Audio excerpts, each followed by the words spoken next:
Hi there, I'm RJ Curtis. I'm the Executive Director for CRB. Welcome to CRS360. This is our ongoing webinar series designed to bring you important content throughout the year and then beyond the 3 days we spend together at CRS. And today's going to be a follow-up to the new Voodoo research presentation we first shared last month during CRS. In fact, it's actually like another project because we did a music test and it was so important and so much data, it required a session of its own. So here we are today. Carolyn Gilbert and Lee Jacobs of New Voodoo are back today, and we're joined by Justin Chase of Beasley Media, who was deeply involved in the design of this segment of the project. And of course, our moderator, as is always the case with our research projects, Clay Honeycutt, CRB Research Committee Chairman, and soon to be inducted into the Country Radio Hall of Fame. Congrats again, Clay. And thank you for leading this discussion. And I will leave it up to you, Clay. Thanks, RJ. I really appreciate it. Welcome, everybody. Hope you're having a great day. Carolyn, Lee, and Justin, thanks for joining, and really looking forward to diving into more of the data. As we know, every year when we do the research project for CRS, there's way too much information to be able to share in a 1-hour presentation during the event. So these 360s are perfect to be able to dive deeper into the data, to show you things that we weren't able to show you at CRS, but also still remain relevant and to help your radio station.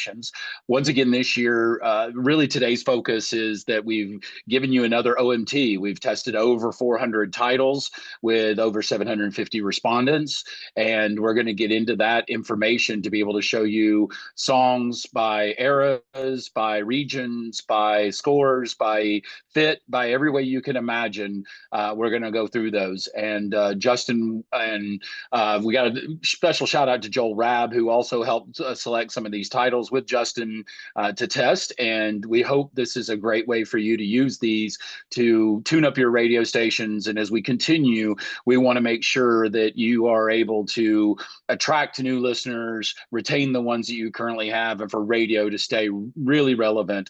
So there's more in here than just the music testing. There's also other information about male and female, age demographics, and everything. So with that, we're going to get started, and Carolyn and Lee, we'll give it over to you.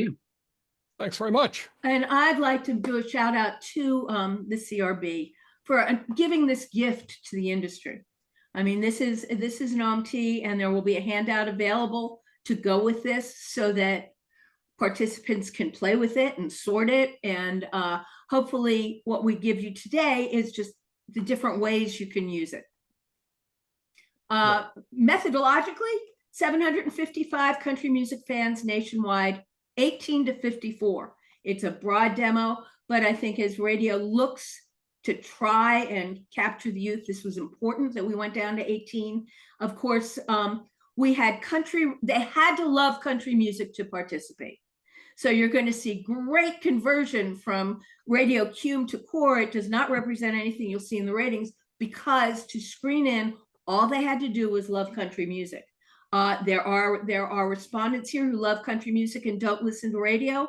There are respondents here who listen to radio and don't listen to country music, but they all love country music. Well, they don't listen on streaming. They all listen to country music because they love it. Yes, exactly. Right. And why don't we let Justin and Clay talk about the 400 titles that we tested, because it's a great list. Sure, I'll jump in there. First of all, I just want to thank Carolyn and Lee for doing this study for the industry. You guys went way above and beyond. You know, you gave us a qualitative, a quantitative, and now this music test. I mean, we're getting a lot of the values, getting a lot of value out of this. And also I wanted to mention Joel Rabb as well. He really did the heavy lifting here on this. But the way we selected the 400 songs, we obviously used the, media base airplay chart for hot recurrence, and gold. We also glanced at the Hot 100 report for country through Billboard. And for the 50 or so non-radio streaming songs, we used the top 500 country on demand streaming songs for the dates August 30th through November 28th of last year. So that's how we came to the list. We just kind of picked from the top, playing including the biggest hits in those categories. And we saw that because, the scores as a whole, they're very good scores. You have an OMT like this, you might want to play the whole thing.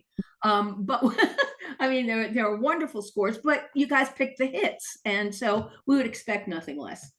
Right. And so for the 50 titles that you'd selected that have great streaming numbers, but not a lot of attention at radio, we asked one additional question to each respondent about that title.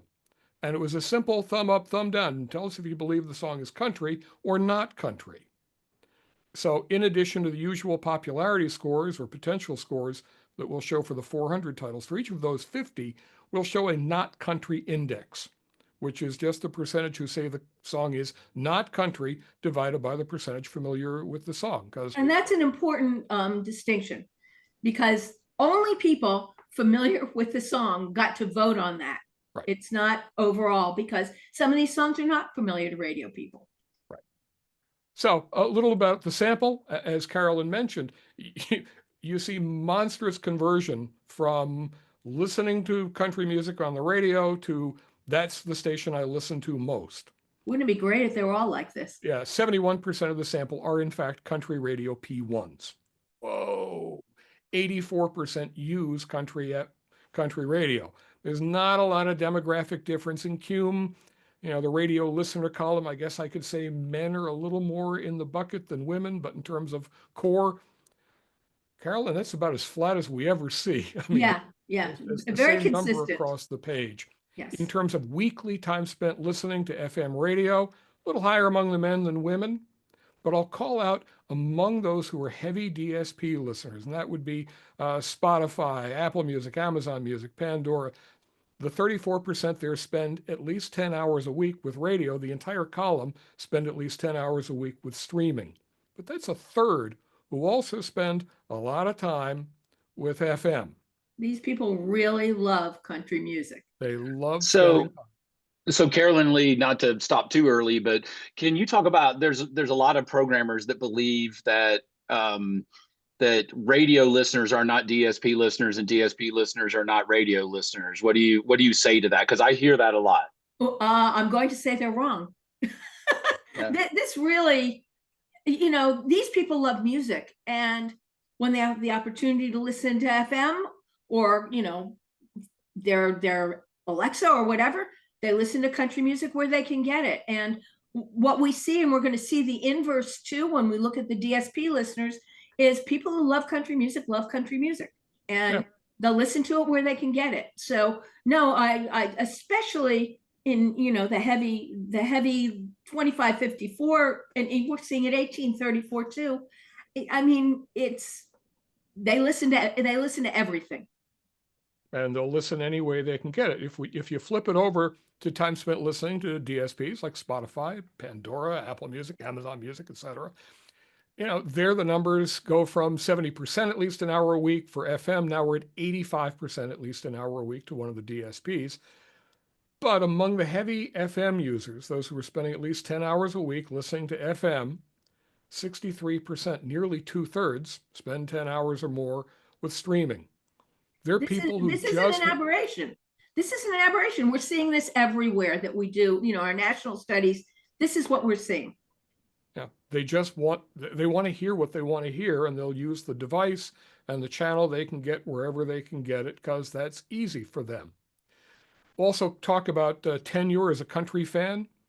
You know, we note, as we saw in the quantitative study that we presented in Nashville, women more likely to be lifelong fans than men. Men are more likely to opt into the format after maybe cutting their teeth and, you know, rock, and they're looking for something a little bit different, or they're trying to change it up, or they connected with something they heard and they find themselves at country.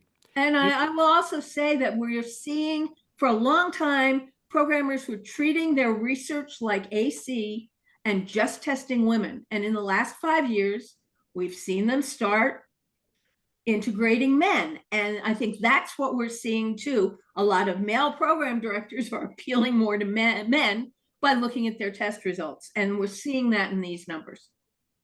In terms of interest in new country songs, the men are much higher than the women, but not a ton. And you'll note that the heavy listeners, be it to FM or be it to DSP, they really care about this. This is very important to them on either bandwidth. And don't forget, there's huge overlap in those two columns. Now, This I did want to call out because I thought it was pretty interesting. You might expect that newer country fans would be more interested in new country songs, but it's actually the inverse. The folks who've been around longer are more likely to say that they're very interested in what's new. I love all the stuff I love, but let me know about something new that I haven't heard yet. Where those who are new to country, less than 5 years, say, okay, I like what I like, and I'll get to it, but they're not quite there yet. I think it's a counterintuitive distinction. And then, if we give them a choice, if both were available, would you prefer to listen to country on FM? And we specify that that could include connecting to the station via an app or streaming, or one of the streaming providers like Spotify, Pandora, et al. It's pretty much a toss-up. And I think this is pretty good news for radio, given, the buzz. Even heavy DSP people. I mean, that's the same number essentially. Right. Radio's doing okay. Yeah, but among the heavy DSP users, it's not 80-20 in favor of streaming. It's 50-50. And we saw that there's a bunch who listen to FM as well as streaming at about the same kind of level. So yeah, I think that makes sense. So let's get to the song results, because that's actually why we're here. Now, I chose to split these up into 6 different eras, 400 titles. So I called out 82 to 99 because it's handily pre-2000s, 2000 to 2009, 2010 to 2014, 2015 to 19, 2020 to 2022, and then 2023 to 2024. And what I'm showing here are the percentage of titles from each of those eras that tested at or above the mean popularity score overall for the test. Should we define the popularity score for those who don't know? Go ahead. It's on the handout. We asked 6 opinions. They're semantic differentials. Unfamiliar, which isn't even an opinion. They never like the song. They're tired of hearing the song on the road. They're tired of hearing the song. They're burned out. We say you're not going to turn it off. You're not going to turn it up, because everybody has an opinion. So it's sort of okay. They like the song, or the song is a favorite. The pop score is 0.5 times no opinion, because they're not going to turn it off. 1 times like, and 2 times favorite for the 2 pop score.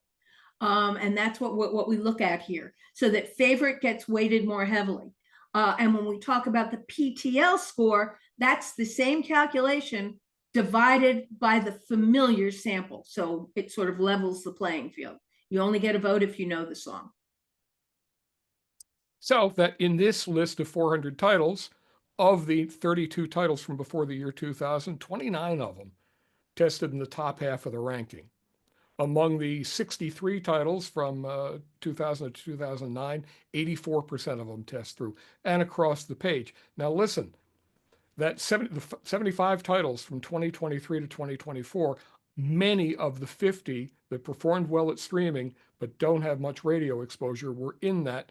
And that may tell you something, but will also show you a potential score, because maybe it is that among those who know these songs, they have amazing popularity, but we'll see. Hey, Carolyn and Lee, I know we obviously can see these stats from this specific study, saw some similar things last year. But you guys do way, way, way more music research than this. Is this about normal? Is this average? Is this a little higher, a little lower in certain areas? I mean, in your expertise and in what you see on a day-to-day basis, how does this rank? I'll tell you that from all of the library tests, all the OMTs that I review for country, this is utterly typical. And it comes down to the longer the titles have been around, the more familiar we are as programmers with, yeah, that's going to work, that's not going to work. And we're really, really good at, let's make sure we're playing the very best of that grouping of titles. And as you get newer, the ones that are still holding up after they've been around recurrent for a while, or they've been a little further down and maybe not gotten a lot of exposure, seeing 32% testing through for 2020 to 2022 isn't unseen before. I'll put it that way. And that, watching these stair steps, it's pretty typical. And they get the songs that you chose from 82 to 99 are power gold. What you've got in 2023 and 24 are essentially recurrents that are they going to be here in 5 years? Maybe 17 of the 75 are. You know, I mean, think about how many you pick from these eras over time, and it does make sense. I will say that the step down starting in 2020 is pretty large. And I do think the stream only songs that are in the test probably drove down those scores a little more than if we had, not included those in the test. Might well be. Yep. Might well be. But let's get started and actually show some song data. I'm going to start with the pre-2000 titles. These are the top 20 from the ranker. And I'm showing the demographic columns, so men 18 to 34, 25, 54, and 35, 54 across the page. The color coding works like this. The greens are the top fifth of the test overall across the entire list of 400 titles. And then the blues are the second quintile, the yellows are the third quintile, the orange is the fourth, second from the bottom, and the reds are the bottom of this test. And you'll notice that the ones that are highlighted in red here in the main are still both pretty good scores. Yep. Yeah, but just not as good with say 18 to 34s as with their older siblings or the parents. I mean, think about having 107 in your bottom quintile. You'll take that. So yeah. you guys did pick the hits. We'll just say that. Any surprises in this part of the list, Justin, Clay? No, not at all. These are all the big hits from that era. Yeah, okay. I totally agree. I mean, these are the sing-alongs, the things you hear in karaoke bars and, that were massive hits. Sure are. So let's move it up a click to 2000 to 2009 titles. You'll notice the total sample scores here are all green. They're all from the top fifth of the ranker. Again, younger demos, gender differences, but in the main, these are monsters. Yeah, I'm pretty sure Lady A Need You Now was not only the biggest song in country that year, I think it was the biggest song in all of music when Might that well came out. Yeah.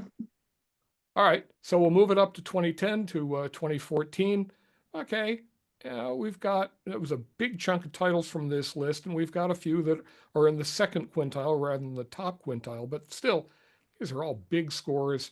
Nothing, even at any demo, hit red. Again, all incredibly, incredibly safe titles. If I move it up to 2015 to 2019, got 19 of 20 from the top fifth of the list. Again, not massive differences demographically, but we're about to get different, as you pointed out. When we get to 2020 to 2022, the rate at which songs tested through got a lot different. So suddenly, instead of 18 or 19 or 14 out of 20 testing through from the top quintile of this overall test, now I got 7 titles in green and a bunch of blues and a few yellows. That's the middle quintile of the 5. Yeah, I love the way you broke this down, because if I'm a programmer, I'm looking at my gold categories a lot differently in how I'm going to break them down and how I'm going to schedule them to surround newer music or others to create familiarity as well. I mean, I remember, we used to have one gold category that had 100 songs in it or 90 songs in it, and they would just rotate through. And now that we've got all of these eras and we know there is power in every single one of them, if I'm a programmer, I'm definitely looking at how I set up my clocks and how I divide these titles out. Most definitely. Absolutely. And it gives you a lot of latitude in terms of making, the next song to complement that current title sound different and feel like you're actually moving the texture of the hour around. Finally, we move it to 2023 and 2024. And it's only a handful. It's 7 titles from the top fifth of the list. And by the bottom of these 20 titles, we're into the fourth quintile within the test overall. You should have just printed Morgan Wallen's name. And how many times per month I hear from a country programmer who says, "Can't Shabuzi die yet?" Like, nope, not going to happen. So instead of just limiting it, let's go to the actual spreadsheet so that you can see this entire thing. And this will be the handout that's given. Right. And I'm going to take just a minute here because I forgot to reset that because I'm not always as smart as I wish I were. And Carolyn, while Lee's doing that, can you share what you're going to do regionally as well and what we're going to share? Yes, you're going to get a demographic breakout. You're going to get usage, whether they use country, as you're seeing here in Lee's spreadsheet. And we're also going to provide a regional breakout that will be in the spreadsheet by the time this is aired. So before we were looking at demographic columns, which are over here, but I'll pop back to the usage columns.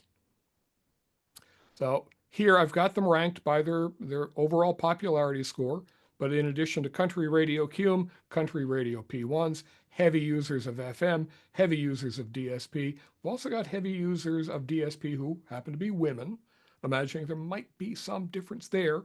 And then we're showing the total potential score for the titles because, which, as we said, was just those familiar with the song. right. So as we get to the bottom of the list, perhaps where they're getting punished for popularity because they're not as familiar, we'll see how potential actually holds up. And we can rank any of these columns, we can rank by any of these columns just by clicking on the filter. But I'm going to start here at the top where we've got cruise.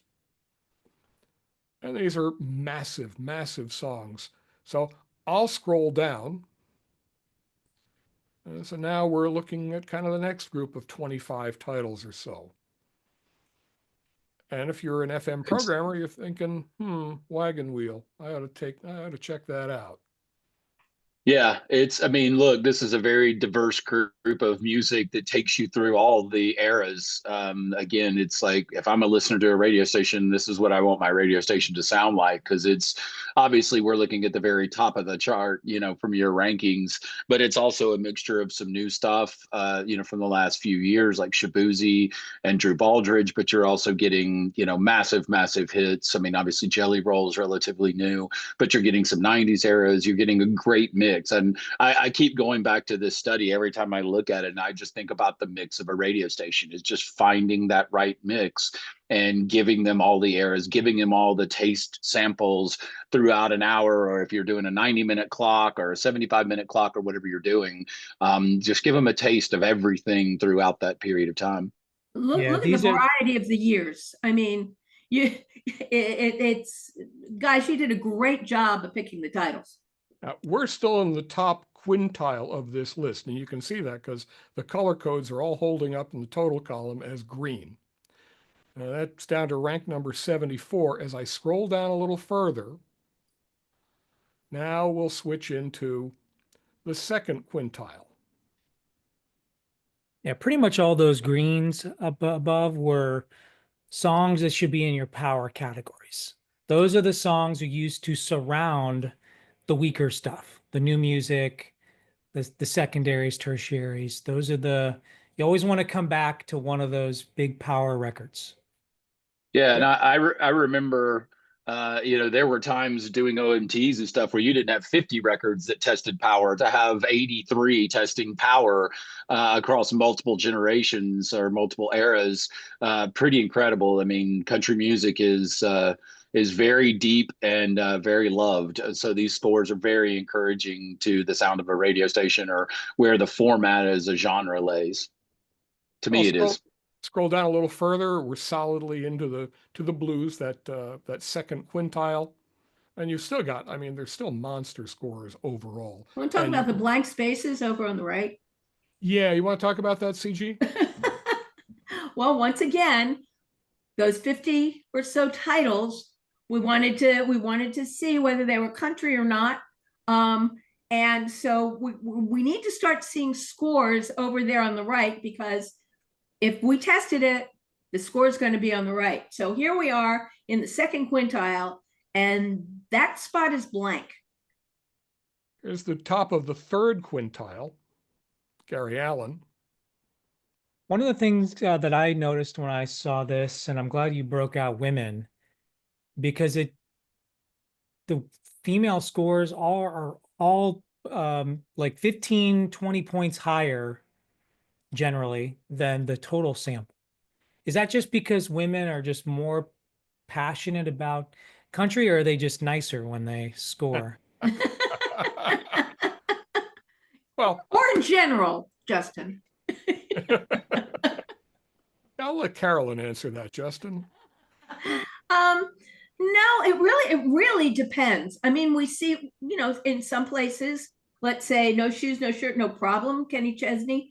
The women score, the heavy DSP women are a little bit lower. The preceding page shows you the individual demo columns, and you'll really see it by women. These are the heavy DSP women. Right. So they're going to be a little bit different, but because they were a little bit different from the total heavy DSPs, we decided to break them out as a unique sample. I'll scroll down further. We're solidly into the yellows here, kind of the middle quintile. And we're still waiting to see one of these songs from the DSP list. And there are decimals on all these scores, which is why they really are ranked. Yeah. You're just not seeing the decimals because they're messy.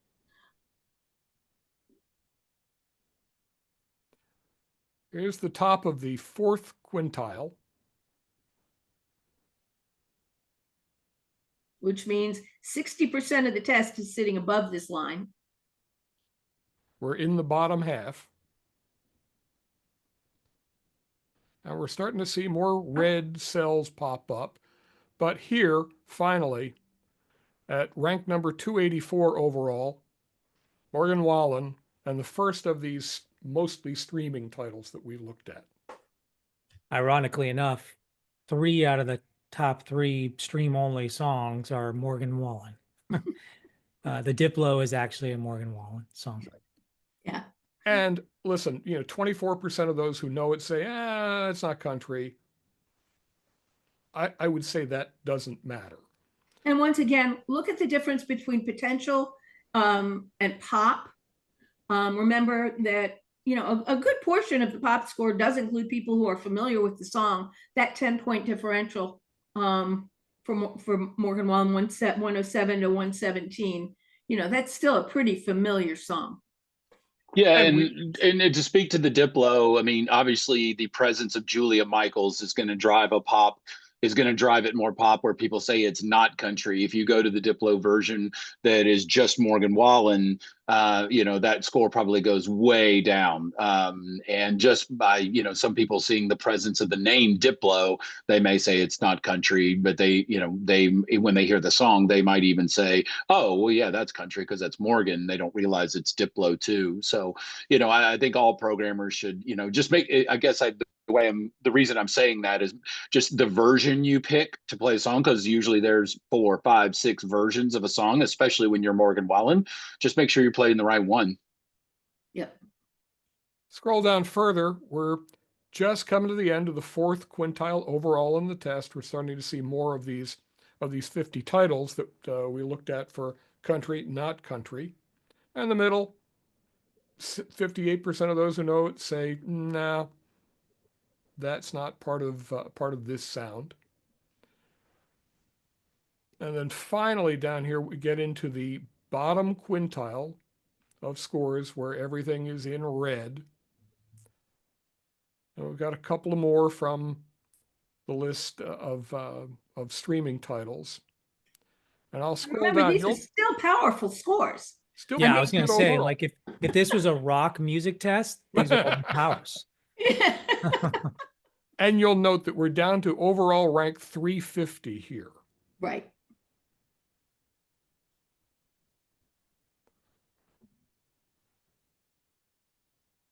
And the FM heavies tend to like them a little more than the total sample.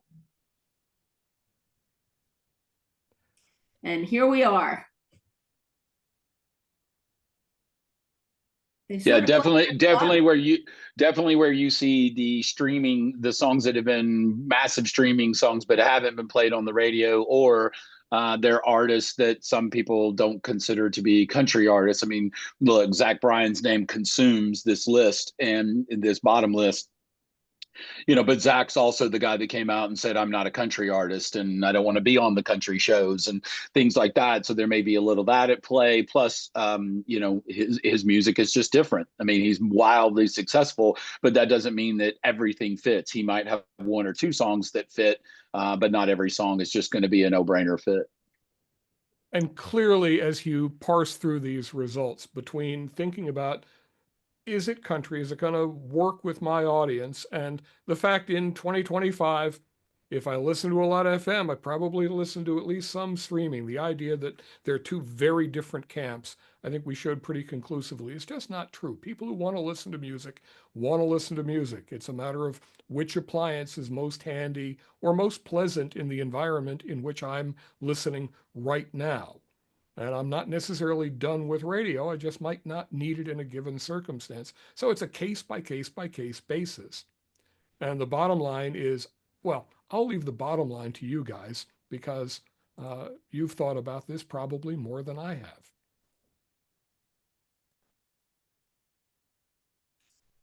Yeah, I think to me, I'll start and Justin jump in here too, is that, it's just being selective if you're going to take advantage of songs that, to continue to broaden the format or things that are coming to the format like a Post Malone or a Dasha, or you look at Beyonce, those things, some of those may be moments. Some of those may be campaigns that last for a long time. It's just about which versions you're playing. They still have room on the radio station. The Chapel Rowan that's going on right now, that we'll see if that's an actual long-lived campaign or is that a moment.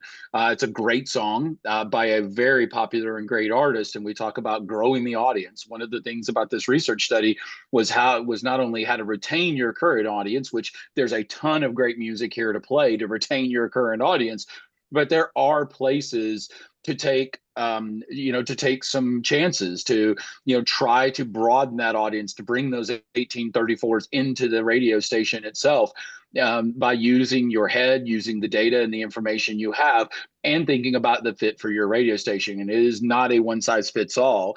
And is your radio station known for doing that? Because sometimes it can be a hard left turn if you've been this traditional radio station the whole time, and then all of a sudden you start throwing everybody curveballs. You may break what has become known to them. You may break that bond with your listener. But if you do it, do it the correct way, and set them up and talk about it and really position the records great around other big hits, those kind of things, you can take some chances and do new music discovery and start to broaden your reach. Carolyn mentioned earlier about only testing women. A lot of times I used to hear radio stations and PDs, because I railed against that. I always thought that men should be part of the samples because they make up anywhere from 35 to 50% of your audience when you listen. So why wouldn't you test them?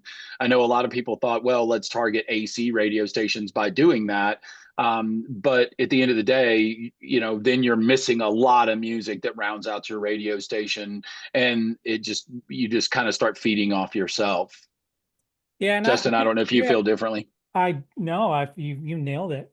I would imagine that a lot of PDs are probably asking, why did the committee opt to, include these 50 or so non-radio songs? Why do we even allow non-radio listeners into the study? Because this probably wouldn't be something a PD, would do in their own research that they pay for, right?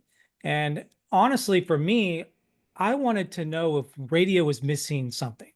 We're constantly hearing stream stats from labels when they're pitching us on new songs. And if we played some of these artists or songs, could we make our radio stations more accessible to heavy users of these streaming services? We can't give up, I believe, we can't give up the new music position to streaming services. As you saw in the study, 75% of your listeners highly value new music, but the challenge is, outside of commercials, unfamiliar new music is the most dangerous element on your station. And, of course, streaming services are one-to-one, able to customize the experience based on the user preferences. allowing listeners to skip. Radio is one to many. We have to be mass appeal, making the bar much, much higher on the songs we select to play, not just new music, but gold as well, which is, the reason why we did this study. Unfortunately, we don't have a skip button. They just go to another station or they turn off the radio when we're doing something they don't like. But with that said, whether we care to admit it or not, our station P1s are using these streaming services a lot, particularly anyone under 55. Listeners are most likely using us in the car, but once they get to work or when they're at home, when they're at the gym, they may switch over to Spotify or one of the other services. So they're being exposed to this new music on these services. Many of the songs you're hearing or you saw in this study, a lot of which, songs we don't play or won't play. And in one way, this study confirms that radio is generally playing the biggest hits, as the study, generally ranks, lines up with what we're playing at radio. But with respect to the stream only songs, in some cases, it's kind of a self-fulfilling prophecy. Familiarity is the biggest factor in music research in general. And if we don't play these songs or artists, they're not going to test. Had we played an artist like Max McNown and his song a lot more free, or Tyler Braden, or one of the many Zach Bryan songs, perhaps they would have been familiar enough in this study to test. Yeah, and I think it's important to go back to those scores. I know we harped on it several times, but this music research is so deep in those scores. I mean, I remember years where, a 95 or, would make a power, and, an 84 or an 83, which was at the very bottom of this test, would be a medium, or would be, a medium gold, to speak. And so, it just shows the power of country music. There's so much great music to play. It's just getting that mix right. I'm just going to keep hammering away at it. It's just getting the mix right for your radio station. And if you're going to take a chance, just be educated about it. There's room for all of it, but know what study the game, know what your listeners want, what they expect from the radio station. And when you do it, set it up properly, promote it. It's the age old thing of tell them what you're about to do, tell them why you're doing it, tell them after you did it. And that's where we go back to the study and the presentation that was made at CRS about the importance of our air personalities, for them to be prepared, for them to know what the music is, what they're talking about, how to set up the music properly and do it correctly, and all of that. However long it takes, we've got to continue to really set up and educate the listeners as to what they're listening to and what they're going through. They don't need an intro for Check Yes or No. They do need an intro for the new Post Malone, or they do need an intro for Dasha, or they do, other things like that. Let's educate our listeners, because we know that the air personalities are a massive point of differentiation between radio and the DSPs. Yeah, and I think if nothing else comes out of this study, I would just hope that programmers would just pay closer attention to what's happening in the streaming space. Don't just wait for the label to come and work you on it. You need to be connected to what's happening in that space, because again, your listeners, according to the study, they're all over it. They're all over Spotify. So we need to be part of the big events. You talked about, Clay, I can't remember the name of the artist and song you mentioned earlier. That's a Chapel big Rowan. event. Yeah, exactly. We need to be on top of those moments at all formats, not just country. And don't forget, in 2025, if I'm the person who's found Chapel Rowan all over streaming, and suddenly it's on my station, the FM I listen to, that if that personality who's presenting it can present it with as much excitement as I feel about the title when I hear it, that makes me a little closer to the station. That brings us together. That elevates the station's brand for me. And these are all opportunities. I think we sometimes let passion for the music go past on radio because, personalities are challenged with so many other points that they've got to get across in an hour. To just reflect their passion for the music that matches that of the listener is priceless. Yeah, I think a big thing is, I mean, go read Chapel Rowan's story, because, I mean, she's a country fan from way back. I mean, her family grew up on it. I mean, if you really do your homework, and you'll see that there is legitimacy in that. It's not just what I would call a drive-by. She's not trying to just, drag in some more money from country audience. And I think just sometimes we got to get out of our own way. We just got, because the listeners have a much wider selection. They have a much wider palette than we give them credit for. And again, I take Justin's comment very, very, very, very much to heart. Of we're one to many. Get that very much. And, sometimes we're afraid if we make a wrong step that it's going to cost us. But, also think about, that's a glass half empty approach where, think about what it could get you with the, being more into what's going on in the world, the listeners understanding that you see what's going on, you're a reflection of them, et cetera, et cetera, et cetera. So just, again, educated risks, educate yourself, and at times, get out of your own way. Well, we miss 100% of the shots we don't take. Yep. And remember, sure. we are one to many in terms of just the technology, but our presence needs to be one to one. That's really our benefit, where our personalities reach out to me sitting alone in this office, and they're talking to me. You don't talk to you out there, you talk to me. And so that's a delicate balance, but I think it's one of the great benefits and joys of radio. Couldn't agree more. I think that is a great way and a great summary to end this on, with the powerful words of Carolyn Gilbert. Lee, Carolyn, thank you so very much. Justin, your work, Joel Rabb, the rest of the research committee, thank you for all of your work and passion in this. I hope that any of you listening to this, watching this, see the benefit of being a CRS member, coming to CRS, and we will continue to try to provide you with the tools that you may not be able to pay for yourself, but CRS can provide to make your radio stations great, and to continue to drive that home and continue to keep the format and our radio stations relevant. So thank you again, Carolyn, Lee, Justin, and we'll see everybody else soon.